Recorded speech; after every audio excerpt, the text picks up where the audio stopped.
What's going on, everybody? I'm sure you can agree that a shoemaker in his shoes is always a problem. I don't like to fix my own cars. That's a fact. Ask my wife, she'll tell you. Anyhow, I got a 19 Transit 350. The squirter stopped working. The windshield washer squirter pump is not working. I know these things have a problem where it'll wick through the harness and contaminate the BCM. I already unplugged it. I didn't see any washer fluid at the connector. So I'm going to go ahead and take you along and show you how I'm going to go about my diagnostic plan here. So we're going to go use all data in this instance. It's a 2019 Transit 350.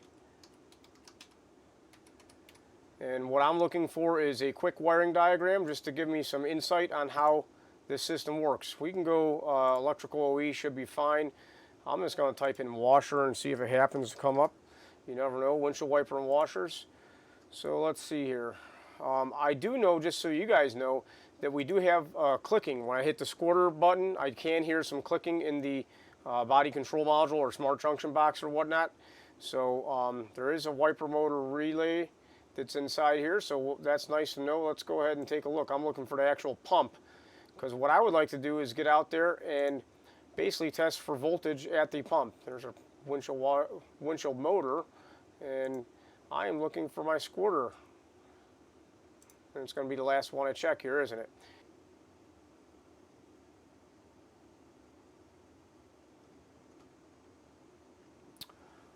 All right, so let's go ahead and take a look at this diagram. This is kind of interesting. So this is a rear washer pump relay, and they have a front washer pump relay. Wow, so this is more complex than I thought. I'm assuming they use this to have one pump control front and rear, depending if the pump runs one way or the other. I'm not sure, I really don't know, but the front washer pump relay, which is what we're concerned with, shows that it's always grounded until it turns on, and then the rear should stay grounded. So we're going to be expecting some battery positive coming down this blue and white wire, and we're expecting to see a ground on the blue and brown wire. So we'll go out and check this out in a little bit here.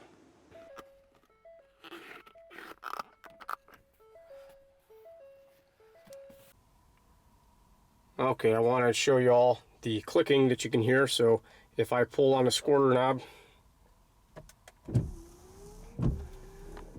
you might be able to listen. I'm going to put the camera down here so maybe you can hear. That's me pulling the knob back and forth like this. So pretty confident the relay is getting a signal and that fuse is good.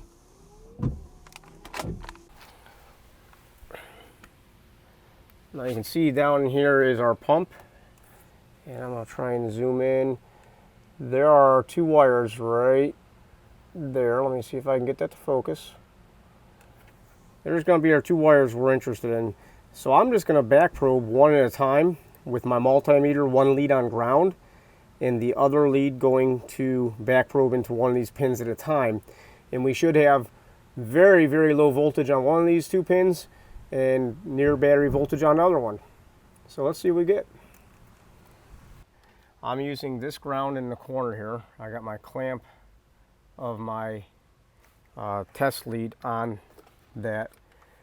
And that goes to my, it's my test lead, my retractable test lead, okay? And this looks like a spaghetti mess, but really what's going on here is I have that black lead going to the negative lead of my multimeter, all right?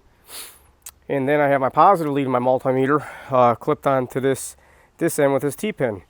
But we always have to test our leads, right? So if this is battery positive and I touch this T-pin to this positive post here, we should see our meter have a positive reading. There we go. So that's how I know that's good. So now let's go ahead in here, and I am just going to back probe this into one of these circuits. Best I can tell, I am in there well on the blue and white, okay? So I got my T-pin into the blue and white one. On my multimeter, I can go ahead and hit the what's called the min-max button. If I hit max, it's going to store the maximum value, all right? So all I got to do is walk back now in here to the van.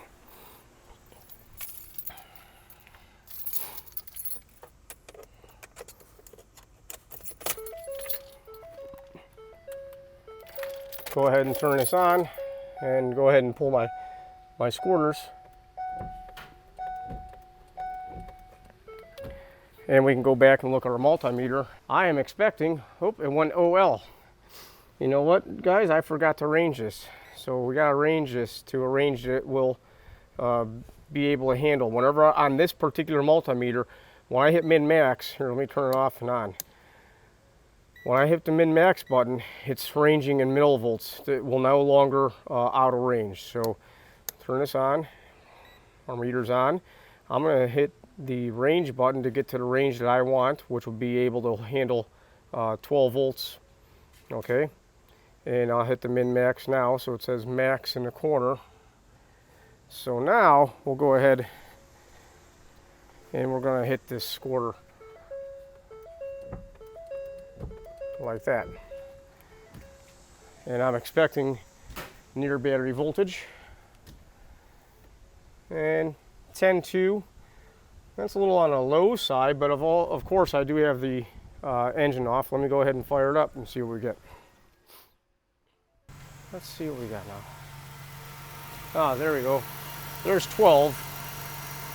Still not like, that'd still be a significant voltage drop in our system, because if you look at, if I just take my multimeter lead and go right to this positive post right now, see we got 14. So we have a 2.3 volt drop in our power side there, but let's test the ground side of this thing. I'm just gonna move my test lead from one pin to the other. So now we are on the ground wire there. Now since we changed that around, I'm going to arrange this again. And we're on a lower volt scale because I want to see what happens. And I'm also looking for the maximum voltage. We expect this to stay low, but it should drop up, or should I say jump up just a little bit. You know, there's going to be some sort of voltage drop on the ground side. So I'm back in here. Whoop, hit the horn. Work the squirters. And we're showing 0.6 of a volt on that ground side. So that's pretty high. I mean, in my opinion, this thing has low miles on it. I know for a fact that that washer pump should be able to run even if we had 11.4 volts going across it. This thing's still under warranty. I might just order up a pump and toss it in there because just my time's valuable. It takes me a lot of time to drop it off at the dealer. I'm down on work van and everything else. But I'm gonna go ahead and put that pump in there. Okay, here we go. Got that new pump. I'll probably put a little lubricant on here real quick. All right, we got a little lube on there, help it out. So I'm gonna go ahead and see what this is all about. Looks like there's a little check ball type thing here. Interesting. Yeah, I know you can't see this, but a little tiny clip to hold on this washer fluid thing. And we've got a leaker. We got a leaker.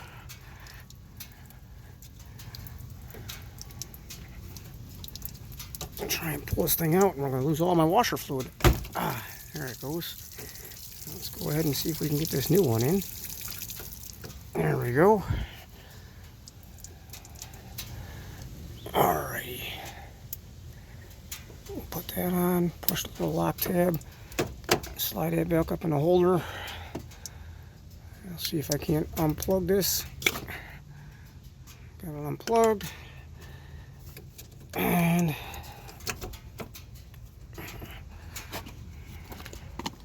besides the puddle of juice on the floor, looking like a clean install there.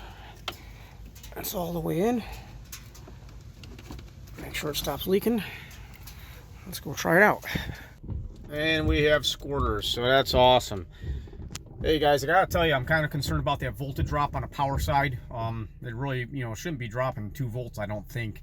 I'll maybe even test another one of these Ford Transits if I get the chance. If you guys know, let me know, because I really don't feel like taking the time to work on my own vehicle.